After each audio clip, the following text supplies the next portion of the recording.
আসানসোল পুর নিগমের অস্থায়ী শ্রমিকরা বেতন বৃদ্ধি, ইএসআই, পিএফ, ইউনিফর্ম সহ একাধিক দাবিতে আসানসোল পুর নিগমে বিক্ষোভ কর্মসূচি। অস্থায়ী শ্রমিকরা তারা এর আগে বিগত দিনে ডেপুটেশন ও বিক্ষোভ কর্মসূচি নেয়, যদিও ওই দিন আসানসোল পুর নিগমের মেয়র বিধান উপাধ্যায় ওদিন তাদেরকে বলেন যে 28 তারিখ অর্থাৎ আজকে ওই বিষয়গুলো নিয়ে আলোচনার কথা।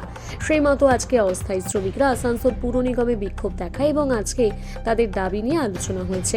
এই বিষয়ে মেয়র বিধান উপাধ্যায় বলেন তাদের দাবিগুলো যেমন ইউনিফর্ম আমরা দিই, আইডেন্টি কার্ড নতুন চালু করে দিচ্ছি, বেতন তাদের দাবি রাজ্য সরকারের দেওয়া হয়, বেতন রাজ্য সরকারের 342 টাকা আছে, তার থেকে আমরা 5 টাকা বেশি দিচ্ছি, 347 টাকা বেতন দিচ্ছি।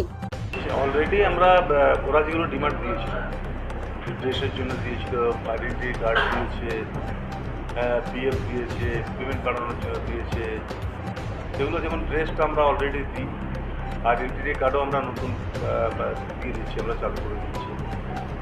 আর পেমেন্টটা অলরেডি ওরা যেটা রেখেছিল, পেমেন্টটা স্টেট গভর্নমেন্ট যেটা করেছে সেই পেমেন্টটার জন্য দেওয়া হয়। আমরা অলরেডি 342 টাকা যেটা স্টেট গভর্নমেন্টের আছে তার থেকে আমরা 5 টাকা করে 347 অলরেডি আমরা পেমেন্ট দিচ্ছি তাদেরকে। তো তাদের সাথে একটা কথা হয়েছে, আমাদের কাছ থেকে তো বেরিয়ে গেছে, সাপোর্ট আসেনি।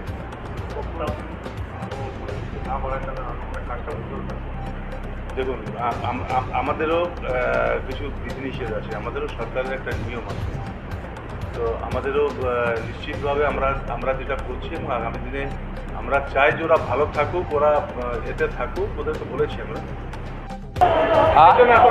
আমাদের পেমেন্ট বাড়ার জন্য প্লাস আমাদের আইডেন্টি কার্ড, ড্রেস আর পিএফের জন্য আলোচনার মধ্যে হয়েছে যে আমরা পিএফটাও দিব আর আইডেন্টি কার্ডও দেবো আর আপনার ড্রেসও দেবো, ওগুলো সব মান্যতা হয়েছে।